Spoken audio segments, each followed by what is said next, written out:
मर जाना कबूल है, उनके साथ जाना हमको कभी कबूल नहीं है। ये अच्छी तरह जान लीजिए, समझ लीजिए, सब बोगस बात है। काहे के लिए बोल रहा है? इतना हिम्मत करके फिर मेहनत करके लाला करके हमको किया।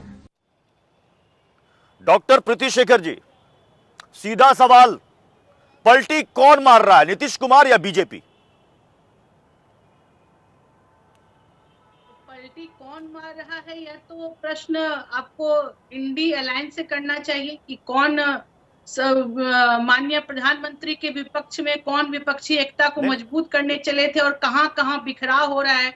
कितने साल नहीं, अभी आपने बयान सुना नहीं, अभी आपने बयान सुना नहीं। हो सकता है कि किसी डिबेट में आपसे डॉक्टर प्रीति शेखर जी, हो सकता है किसी डिबेट में आपसे किसी ने यह सवाल नहीं पूछा होगा। मैं आपसे पूछ रहा हूं, नीतीश कुमार पलटू राम, पता नहीं नीतीश कुमार को क्या कुछ नहीं कहा गया। अभी तो मैंने सिर्फ 2 बयान दिखाए हैं, अभी ऐसे अनगिनत बयान आपको पुराने में सुना सकता हूं। जब अमित शाह कह रहे हैं कि कोई संशय मन में ना रखे, नीतीश कुमार के लिए दरवाजे बंद हो गए, तो क्या मैं ये कहूं कि बीजेपी के दरवाजे फिर से खुल गए? पलटी किसने मारी? नीतीश कुमार मार रहे हैं और साथ साथ बीजेपी मार रही है।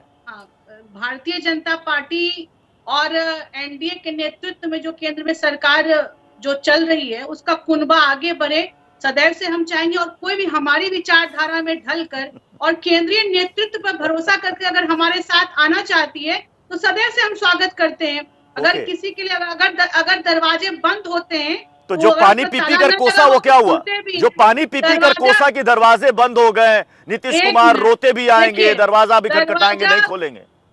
दरवाजा बंद हुआ देखने वाली बात यह होती कि इसमें ताला लगा था कि नहीं। अगर ताला लग जाता तब तो खुलना मुश्किल था, लेकिन सिर्फ कुंडी लगाई गई और ताला नहीं लगाया गया, तो यह तो पता था कि नीतीश कुमार फिर वापस आएंगे। आ सकते हैं। और देखिए, सबसे पहली बात यह है कि भारतीय जनता पार्टी के लिए सबसे महत्वपूर्ण बात यह है कि लोकसभा के आने वाले समय के चुनाव में हम लोग फिर से एनडीए पूर्ण बहुमत के साथ आए, भारतीय जनता पार्टी के नेतृत्व में प्रधानमंत्री जी या फिर डॉक्टर प्रीति शेखर बीजेपी को ये भय सताने लगा, डर सताने लगा कि लोकसभा में बिना नीतीश कुमार की लाठी पकड़े बीजेपी 40 के आंकड़े तक नहीं पहुंच पाएगी। नहीं, ये शायद मुझे लगता है कि आप थोड़ा सा उल्टा बोल रहे हैं। भारतीय जनता पार्टी के लिए भी सबों का भरोसा बढ़ रहा है, ऐसा बोलना चाहिए। और आप देख लीजिए कि हर जगह आप जो इंडी अलायंस के जितने घटक दल हैं, सभी हर स्टेट में अपनी जो भी विश्वास था सब एक दूसरे के प्रति खो रहे हैं। और आज बिहार में भी ऐसा हो रहा है। कौन भारतीय जनता पार्टी उसके लिए दोषी है क्या? अगर राजद जदयू के आपस में नहीं बन रही, मतलब इससे एक बात तो साफ है प्रीति शेखर जी, इससे एक बात तो साफ है, इससे एक बात तो साफ है कि जो दर्शक और बिहार की जनता इस वक्त इस बहस के शो को देख रही है, वो एक बात जान ले कि नेताओं के बयानों पर कभी यकीन मत करना। अगर वो कहते हैं कि दरवाजे बंद, इनके साथ कभी संबंध नहीं होगा, तो समझ लो कि वो नेता झूठ बोल रहा है। ये जान ले, क्योंकि आज यही बीजेपी के प्रवक्ता भी कह रहे हैं, जेडीयू के प्रवक्ता भी कह रहे हैं। मतलब राजनीति में कुछ भी हो सकता है, इसलिए इन बयानों को कभी सीरियसली नहीं लेना। ये दर्शकों से मैं कह रहा हूं, सुन लीजिए गौर से।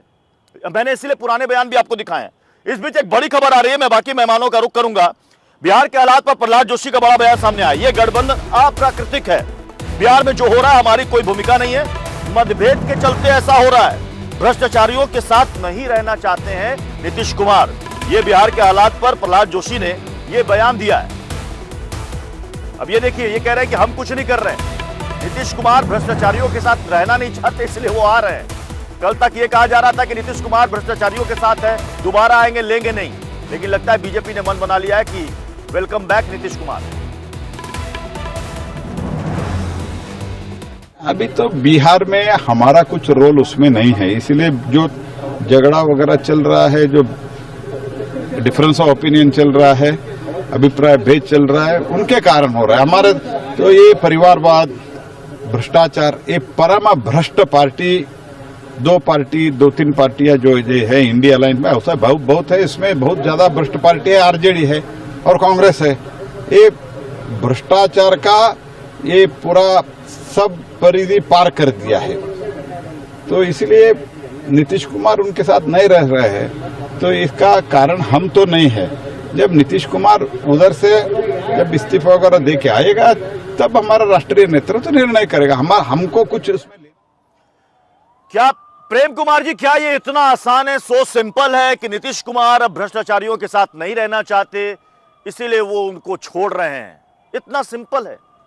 प्रत्युष जी, चलिए मान लेते हैं कि प्रहलाद जोशी जी सही कह रहे हैं, तो जब बीजेपी छोड़कर आए थे नीतीश कुमार तब किन की गलती थी? तब किस लिए छोड़ दिया था? ये भी तो एक बात है।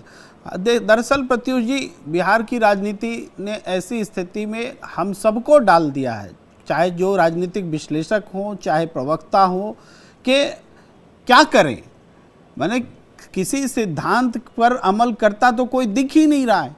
नीतीश कुमार अगर बीजेपी से छोड़ते हैं उसका कारण अलग, बीजेपी में जुड़ते हैं उसका कारण अलग, बीजेपी कुछ शपथ लेती है कि नहीं दरवाज़ा खोलेंगे फिर वो तैयार, भाई आरजेडी के साथ वही बात। सवाल यह है कि कोई क्या करे इसमें, भाई सिद्धांत विहीन राजनीति। हमारा तो विश्वास था प्रत्युष जी कि क्यों जाएंगे नीतीश कुमार, हम तो लॉजिकली देखते थे कि भाई नीतीश कुमार को तो वहाँ प्रधानमंत्री मिल नहीं जाएगा, मुख्यमंत्री यहाँ है ही, भी किस लिए जाएंगे। हम लॉजिक पर हम बात करते हैं, हमें लगता ही नहीं था कि नीतीश कुमार जा सकते हैं, कोई कारण है।